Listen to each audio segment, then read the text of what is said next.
Looking forward to the next few months for the Canadian men's national team. Netherlands, France back-to-back, then the world champions Argentina to kick off Copa America. After all that, there's actually a fall September friendly against Mexico as well. So good times to be a national team supporter, whether it's the men's or women's national team. Welcome to a segment we like to call Oh Canada, Oh Baby. Gareth Wheeler, Jordan Wilson, KJ with you. By the way, I came up with the Oh Canada, Oh Baby. It was my own way of paying homage or paying tribute to the great Bob Cole, broadcaster, Oh Baby, who lost his life or passed away at the age of 90 this week. That touched so many sports fans coast to coast to coast across this country. An incredible broadcaster, an incredible career. He will not be forgotten anytime soon.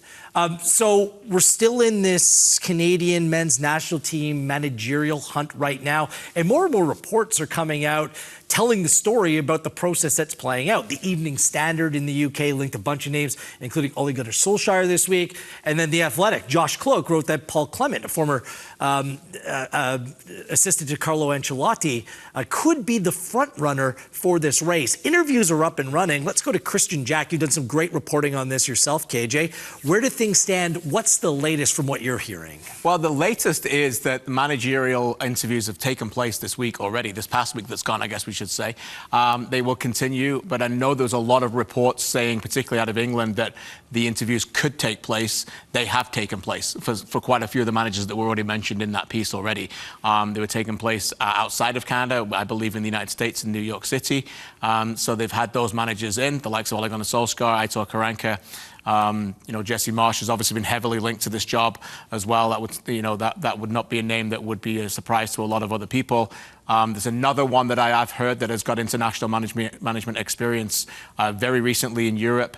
But I did not hear Paul Clement. I've not heard that. So, I'm not saying he hasn't. I believe he is still in consideration. I don't believe he is interviewed for it at this point. The other thing I want to stress is that, I said earlier, there is still ex-national team players very much involved in this process. And everything I hear from players, ex-players, agents, different people within this process is nothing but positivity for Kevin Blue in Canadian soccer. There's a lot of people that have come in here with high-profile names. We've seen them now. They've dealt with a lot of federations. They've dealt with a lot of clubs. They've been involved in the game for decades' worth of experience. And I think that if they were disappointed with Canadian soccer or the process or the lack of professionalism, I certainly would have heard about it, and I've heard the opposite, Gareth, so far. So I think that's a win for Kevin Blue and Canada soccer so far in the process. I know people don't want to necessarily hear that. They want to hear, are we getting any closer? I don't have any answers for that at the moment in terms of how close it is, but they have held very extensive chats with them, with Kevin Blue, with Sean Crooks, with many other people present in New York City. It seems like there's a lot of positive. The question will just then go back to, well, what kind of candidate are they looking for? Because there's a wide variety here, KJ. Managers with club experience, international experience, domestic-based coaches as well. It's going to be compelling to see what their preference is when all is said and done. And obviously, the other thing is how much this job will pay. That's going to be an issue.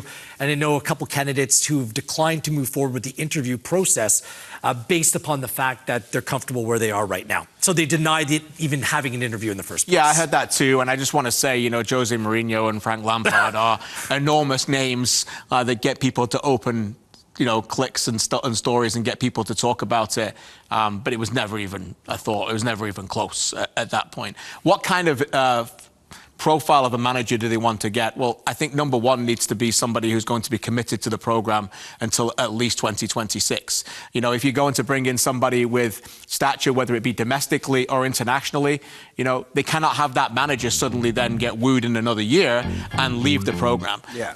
I know things change, Jordan, and a lot in professional sports. It's hard to say, can we lock somebody in?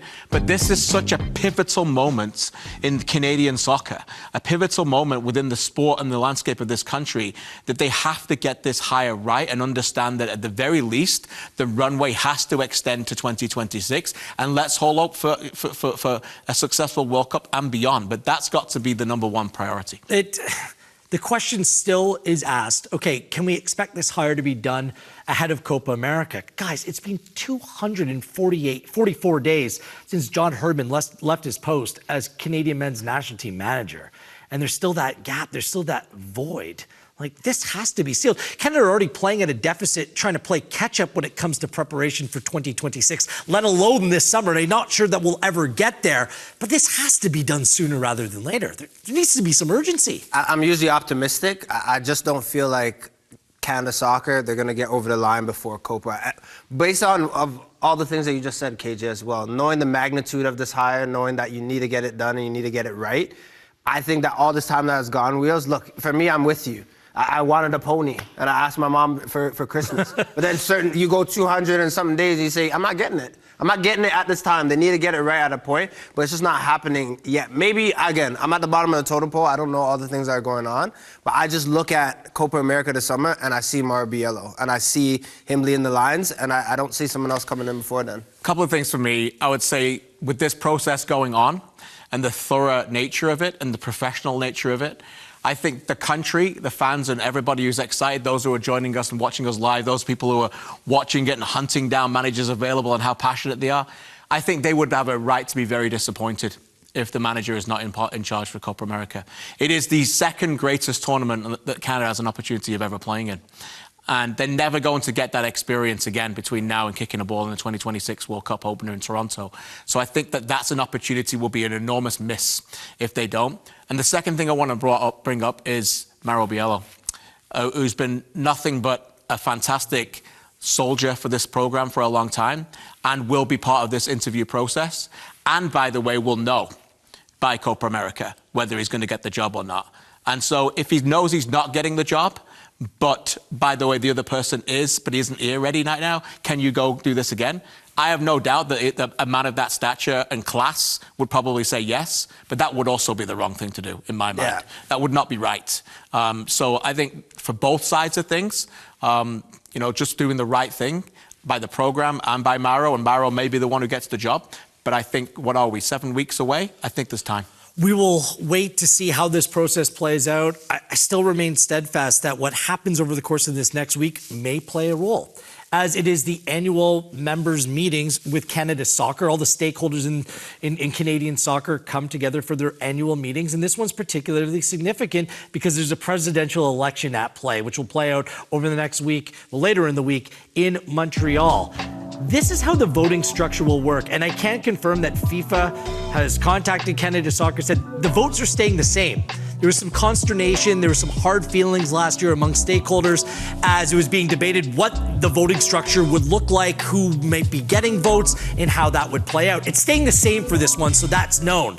This is significant because you're trying to figure out maybe where the votes would be for the incumbent, Charmaine Crooks, who is president of Canada Soccer, and who she's running against, Peter Aguirre, the president of Ontario Soccer. I believe that he was nominated by the province of Quebec. You have to think the Ontario votes would go his way, maybe Toronto FC as well. Charmaine's from BC, maybe BC Soccer stays with her, but there's a number of votes that we're just not sure what direction this may going. There's pluses and minuses for both candidates. Charmaine is very well liked, but it's been a tumultuous year in Canadian soccer, and Charmaine is elected to stay silent.